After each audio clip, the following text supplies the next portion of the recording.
onde eu pudesse ser percebido com pedras de madeira, porém de tal maneira que pudesse removê-las em caso de necessidade para sair. Toda a luz que eu desfrutava vinha através do chiqueiro, e isso era suficiente para mim. Tendo, assim, organizado minha moradia e coberto-a com palha limpa, retirei-me, pois avistei a figura de um homem à distância e recordei-me muito bem do tratamento que me fora dispensado na noite anterior para confiar-me ao seu poder.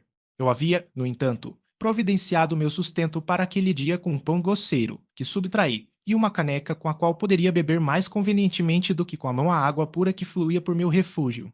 O chão era ligeiramente elevado, de modo a mantê-lo perfeitamente seco e, por sua proximidade à chaminé da casa, era razoavelmente quente. Assim provido, resolvi residir nesta choupana até que algo ocorresse que pudesse alterar minha determinação. Era, de fato, um paraíso em comparação com a sombria floresta, minha antiga residência, com seus galhos gotejantes e terra úmida. Tomei meu café da manhã com prazer e estava prestes a remover uma tábua para obter um pouco de água quando ouvi um passo e, espiando por uma pequena fenda, avistei uma jovem criatura com um balde na cabeça passando em frente à minha cabana. A moça era jovem e de maneiras gentis, ao contrário do que descobri serem as camponesas e as criadas de fazenda. Ainda assim, ela estava vestida de forma modesta, com uma saia azul grosseira e uma jaqueta de linho sendo suas únicas vestimentas, seus cabelos loiros estavam trançados, mas não adornados. Ela parecia paciente, mas triste. Perdi-a de vista, e em cerca de 15 minutos ela retornou trazendo o balde, que agora estava parcialmente cheio de leite. Enquanto caminhava, aparentemente incomodada pelo fardo, uma jovem encontrou um homem cujo semblante expressava uma melancolia mais profunda. Emitindo alguns sons com um ar de melancolia, ele tomou o balde da cabeça dela e o carregou até a cabana. Ela seguiu, e eles desapareceram. Neste momento, vi o jovem novamente, com algumas ferramentas na mão, atravessar o campo atrás da casa de campo, e a moça também estava ocupada, ora na casa, ora no quintal. Ao examinar minha moradia, constatei que uma das janelas da casa de campo havia ocupado anteriormente uma parte dela, mas os vidros foram preenchidos com madeira. Em uma delas havia uma pequena e quase imperceptível fenda através da qual o olho mal conseguia penetrar. Através desta fenda era possível avistar um pequeno cômodo, caiado e limpo, mas desprovido de mobília. Em um canto, perto de uma pequena fogueira, estava sentado um velho, apoiando a cabeça nas mãos em uma atitude desconsolada. A jovem estava ocupada arrumando a casa de campo, mas logo tirou algo de uma gaveta, o que ocupou suas mãos, e sentou-se ao lado do velho, que, pegando um instrumento, começou a tocar e a produzir sons mais doces do que a voz do tordo ou do rouxinol. Era uma visão encantadora, mesmo para mim, pobre infeliz que nunca havia contemplado nada belo antes. Os cabelos prateados e o semblante benevolente do idoso caseiro conquistaram minha reverência, enquanto os modos gentis da moça atraíram meu amor. Ele tocou uma melodia doce e melancólica, que percebi ter provocado lágrimas nos olhos de sua amável companheira, às quais o velho não deu atenção até que ela soluçou audivelmente. Então, ele pronunciou algumas palavras, e a bela criatura, deixando o seu trabalho, ajoelhou-se a seus pés. Ele ergueu e sorriu com tamanha bondade e afeição que senti sensações de natureza peculiar e avassaladora. Era uma mistura de dor e prazer como nunca havia experimentado antes, nem por fome ou frio, calor ou comida, e afastei-me da janela, incapaz de suportar essas emoções. Logo após isso, o jovem retornou, trazendo sobre os ombros uma carga de lenha. A moça o encontrou na porta, ajudou-o a se livrar de seu fardo e, levando um pouco do combustível para dentro da cabana, colocou no fogo. Então, ela e o rapaz se afastaram para um canto da cabana e ele lhe mostrou um grande pão e um pedaço de queijo. Ela pareceu satisfeita e foi ao jardim buscar algumas raízes e plantas que colocou na água e, em seguida, sobre o fogo. Ela continuou seu trabalho, enquanto o jovem foi ao jardim e pareceu ocupado em cavar e arrancar raízes. Após ter estado empregado dessa forma por cerca de uma hora, a jovem se juntou a ele e entraram juntos na casa de campo. O velho, entretanto, estivera pensativo, mas, com a chegada de seus companheiros, assumiu um ar mais alegre e sentaram-se para comer. A refeição foi rapidamente consumida. A jovem estava novamente ocupada em arrumar a casa de campo, enquanto o velho caminhava em frente à casa no sol por alguns minutos, apoiando-se no braço do rapaz. Nada poderia superar em beleza o contraste entre essas duas criaturas excelentes. Um era idoso, com cabelos prateados e um semblante radiante de benevolência e amor. O mais jovem era esguio e gracioso em sua figura, e seus traços eram moldados com a mais fina simetria, mas seus olhos e atitude expressavam a maior tristeza e desalento. O velho retornou à cabana e o jovem, com ferramentas diferentes daquelas que utilizara pela manhã, dirigiu seus passos pelos campos. A noite caiu rapidamente, mas, para minha extrema surpresa, descobri que os moradores da casa de campo tinham um meio de prolongar a luz por meio do uso de velas, e fiquei encantado ao constatar que o pôr do sol não punha fim ao prazer que sentia ao observar meus vizinhos humanos. À noite, a jovem e sua acompanhante estavam ocupadas em diversas tarefas que eu não compreendia, e o velho voltou a tocar o instrumento que produzia os sons divinos que me haviam encantado pela manhã. Assim que terminou, o jovem começou não a tocar, mas a emitir sons monótonos, que não se assemelhavam nem à harmonia do instrumento do velho nem aos cantos dos pássaros. Descobri, mais tarde, que ele lia em voz alta, mas, naquela época, eu nada sabia sobre a ciência das palavras ou das letras. A família, após ter estado ocupada dessa forma por um curto período, apagou as luzes e retirou-se, conforme conjecturei, para descansar. Capítulo 12. Deitei-me sobre a minha palha, mas não consegui dormir. Refleti sobre as ocorrências do dia. O que mais me impressionou foram os modos gentis dessas pessoas e eu desejei juntar-me a elas, mas não ousei. Lembrei-me muito bem do tratamento que sofrera na noite anterior dos bárbaros aldeões e resolvi que, qualquer que fosse o curso de conduta que eu pudesse considerar correto seguir no futuro, por ora permaneceria tranquilamente em minha cabana, observando e procurando descobrir os motivos que influenciavam suas ações. Os moradores da casa de campo levantaram-se na manhã seguinte antes do solo. A jovem arrumou a casa de campo e preparou a comida, e o rapaz partiu após a primeira refeição. Este dia transcorreu na mesma rotina daquele que o precedeu. O jovem estava constantemente empregado em atividades ao ar livre, enquanto a moça se dedicava a diversas tarefas laboriosas em ambientes internos. O velho, que logo percebi ser cego, empregava suas horas de lazer em seu instrumento ou em contemplação. Nada poderia exceder o amor e o respeito que os jovens moradores demonstravam por seu venerável companheiro. Eles lhe dedicavam cada pequeno gesto de afeto e dever com gentileza, e ele os recompensava com seus sorrisos benevolentes. Eles não estavam totalmente satisfeitos. O jovem e sua acompanhante frequentemente se afastavam e pareciam chorar. Não vi motivo para a infelicidade deles, mas fui profundamente afetado por ela. Se criaturas tão encantadoras fossem infelizes, seria menos estranho que eu, um ser imperfeito e solitário, fosse miserável. No entanto, porque esses seres gentis estavam infelizes? Eles possuíam uma casa encantadora, pois assim era aos meus olhos e todos os luxos. Tinham uma lareira para aquecê-los quando sentiam frio e iguarias deliciosas quando famintos. Vestiam roupas excelentes e, mais ainda, desfrutavam da companhia e da fala um do outro, trocando diariamente olhares de afeto e bondade. O que suas lágrimas implicavam? Eles realmente expressaram dor?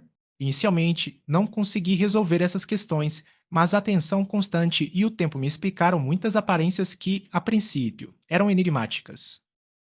Decorreu um período considerável antes que eu descobrisse uma das causas da inquietação desta amável família. Era a pobreza, e eles sofriam esse mal em grau muito aflitivo. Sua alimentação consistia inteiramente dos vegetais de sua horta e do leite de uma vaca, que produzia muito pouco durante o inverno, quando seus donos mal conseguiam alimento para sustentá-la. Acredito que eles frequentemente sofriam as dores da fome de forma muito pungente, especialmente os dois caseiros mais jovens, pois, em diversas ocasiões, colocaram comida diante do velho, reservando nada para si mesmos. Essa característica de bondade me comoveu sensivelmente. Eu costumava, durante a noite, subtrair uma parte do seu estoque para meu próprio consumo, mas quando descobri que, ao fazer isso, infligia dor aos moradores da casa de campo, abstive-me e me satisfiz com frutos silvestres, nozes e raízes que colhia em uma floresta vizinha. Descobri também outro meio pelo qual me foi possível auxiliar seus trabalhos. Descobri que o jovem passava grande parte de cada dia coletando lenha para a lareira da família e durante a noite eu frequentemente pegava suas ferramentas, cujo uso descobri rapidamente e trazia para casa lenha suficiente para o consumo de vários dias. Lembro-me de que, na primeira vez em que fiz isso, a jovem, ao abrir a porta pela manhã, mostrou-se bastante surpresa ao ver uma grande pilha de madeira do lado de fora.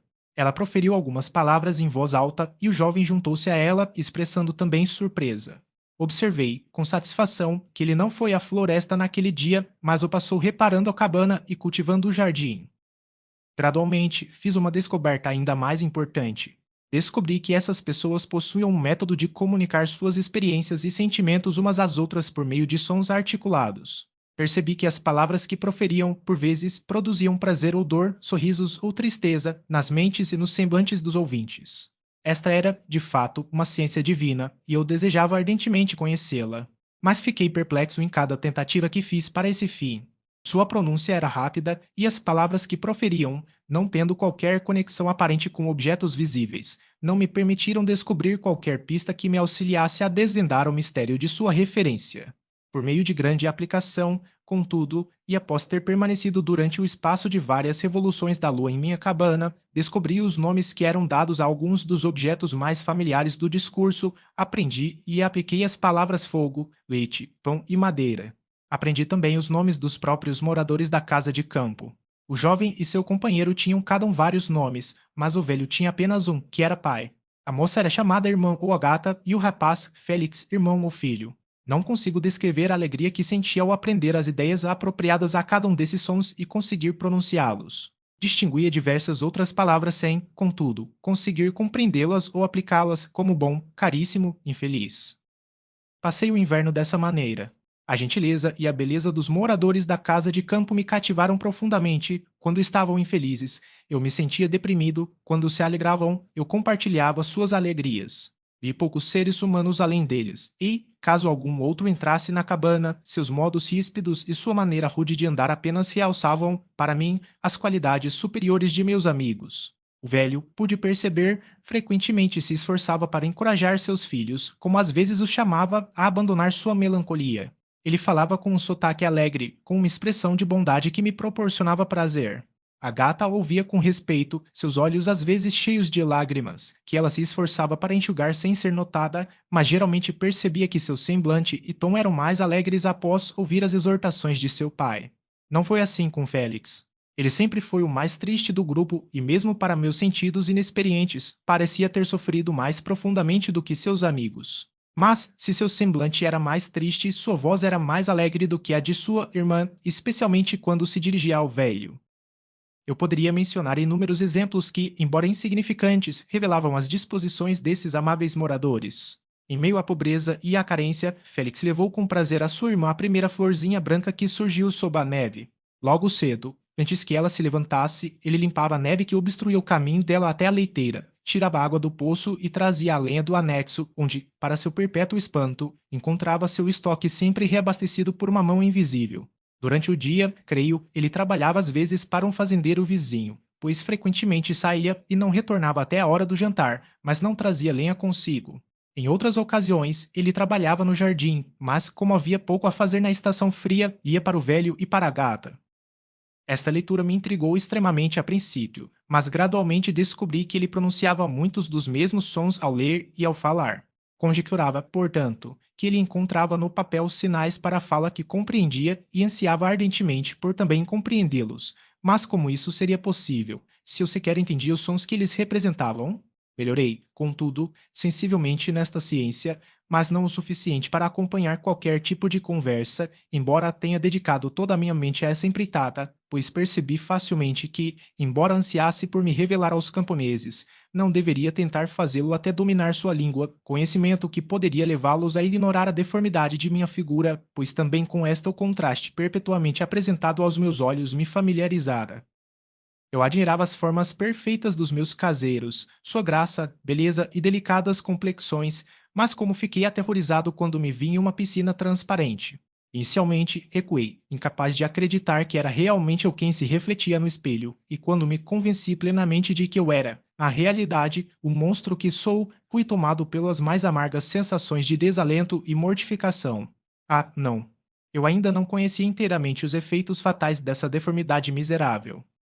À medida que o sol se tornava mais quente e a luz do dia mais longa, a neve desapareceu e contemplei as árvores desnudas e a terra negra. A partir de então, Félix passou a ter mais trabalho e os comoventes sinais de fome iminente desapareceram.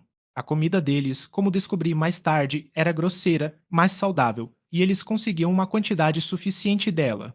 Vários tipos novos de plantas brotaram no jardim, que eles cuidaram, e esses sinais de conforto aumentaram diariamente com o avanço da estação. O velho, apoiando-se em seu filho, caminhava todos os dias ao meio-dia, quando não chovia, como descobri que era chamado o momento em que os céus despejavam suas águas. Isso ocorria com frequência, mas um vento forte secava rapidamente a terra e a estação se tornou muito mais agradável do que havia sido. Meu modo de vida em minha choupana era uniforme. Durante a manhã, acompanhei os movimentos dos moradores da casa de campo e, quando se dispersaram em diversas ocupações, dormi. O restante do dia foi dedicado a observar meus amigos. Quando se recolhiam para descansar, se houvesse lua ou a noite estivesse estrelada, eu ia para a mata e coletava minha própria comida e lenha para a cabana. Quando retornei, tantas vezes quanto necessário, desobstruí o caminho deles da neve e desempenhei aquelas tarefas que eu havia visto Félix realizar. Posteriormente, descobri que esses trabalhos, realizados por uma mão invisível, os deixavam muito admirados, e, em uma ou duas ocasiões, ouvi-os proferir as palavras bom espírito, maravilhoso, mas eu não compreendia, então, o significado desses termos. Meus pensamentos tornaram-se mais ativos, e eu ansiava descobrir os motivos e os sentimentos dessas criaturas encantadoras. Eu estava curioso para saber por que Félix parecia tão infeliz e a gata tão triste. Eu pensei, tolinho que fui, que estaria ao meu alcance restaurar a felicidade a essas pessoas merecedoras. Quando eu dormia ou estava ausente, as formas do venerável pai cego, da gentil Agata e do excelente Félix passavam diante de mim. Eu os via como seres superiores, que seriam os árbitros do meu futuro destino. Formei em minha imaginação 1000 quadros de como me apresentar a eles e de como me receberiam. Imaginei que ficariam desgostosos, até que, por minha conduta gentil e palavras conciliatórias, eu primeiro conquistasse seu favor e, depois, seu amor. Esses pensamentos me exultaram e me levaram a me dedicar com novo ardor à aquisição da arte da linguagem. Meus órgãos eram, de fato, ásperos, mas flexíveis, e, embora minha voz fosse muito diferente da música suave de seus tons, pronunciei palavras que compreendia com razoável facilidade. Era como o asno e o cão de colo, no entanto, certamente o gentil asno, cujas intenções eram afetuosas, embora seus modos fossem rudes, merecia tratamento melhor do que golpes e execração. As chuvas agradáveis e o calor ameno da primavera alteraram significativamente o aspecto da terra. Homens que, antes dessa mudança, pareciam ter permanecido ocultos em cavernas, dispersaram-se e foram empregados em diversas artes de cultivo. Os pássaros cantavam em tons mais alegres e as folhas começavam a brotar nas árvores. Feliz, feliz terra! Habitação digna para deuses que, tão pouco tempo antes, era sombria, úmida e insalubre. Meus ânimos foram elevados pela encantadora aparência da natureza, o passado foi apagado de minha memória, o presente era tranquilo e o futuro dourado por raios brilhantes de esperança e expectativas de alegria. Capítulo 13. Agora, apresso-me a relatar a parte mais comovente de minha história. Relatarei eventos que me impressionaram com sentimentos que, a partir do que eu era, me tornaram o que sou. A primavera avançou rapidamente, o tempo tornou-se bom e os céus sem nuvens. Surpreendeu-me que o que antes era deserto e sombrio agora florescesse com as mais belas flores e verdura. Meus sentidos foram gratificados e revigorados por 1000 aromas deliciosos e 1000 visões de beleza. Foi em um desses dias, quando meus caseiros periodicamente descansavam do trabalho, o velho tocava sua guitarra, e as crianças o ouviam, que observei que o semblante de Félix estava melancólico além da expressão, ele suspirava frequentemente, e uma vez seu pai interrompeu sua música, e conjecturei por sua maneira que ele indagou a causa da tristeza de seu filho. Félix respondeu com um sotaque alegre, e o velho estava recomeçando sua música quando alguém bateu à porta. Era uma senhora a cavalo, acompanhada por um homem do campo que servia de guia. A senhora estava vestida com um terno escuro e coberta por um véu preto espesso. A gata fez uma pergunta, à qual o estranho respondeu apenas pronunciando, com um sotaque doce, o nome de Félix. Sua voz era musical, mas diferente da de qualquer uma de minhas amigas. Ao ouvir essa palavra, Félix aproximou-se apressadamente da senhora, que, ao vê-lo, levantou o véu e contemplei um rosto de beleza e expressão angelicais. Seus cabelos, de um meigo brilhante como o corvo, eram curiosamente trançados. Seus olhos eram escuros, mas gentis, embora animados. Suas feições eram de proporções regulares, e sua tez maravilhosamente clara, cada bochecha tingida com um adorável tom rosado. Félix pareceu extasiado de alegria ao vê-la, cada traço de tristeza desaparecendo de seu rosto, e ele instantaneamente expressou um grau de alegria estática do qual eu dificilmente acreditaria ser capaz. Seus olhos brilharam, enquanto sua bochecha corava de prazer, e naquele momento eu considerei tão belo quanto a estranha. Ela parecia afetada por diferentes sentimentos, enxugando algumas lágrimas de seus belos olhos, estendeu a mão a Félix, que a beijou com arroubo e a chamou, tanto quanto pude distinguir de sua doce árabe. Ela não pareceu entendê-lo, mas sorriu. Ele a ajudou a desmontar e, dispensando seu guia, a conduziu para dentro da casa de campo. Alguma conversa ocorreu entre ele e seu pai, e o jovem estranho ajoelhou-se aos pés do velho e teria beijado sua mão, mas ele a levantou e a abraçou afetuosamente. Logo percebi que, embora a estranha emitisse sons articulados e parecesse ter sua própria língua, ela não era compreendida pelos moradores da casa.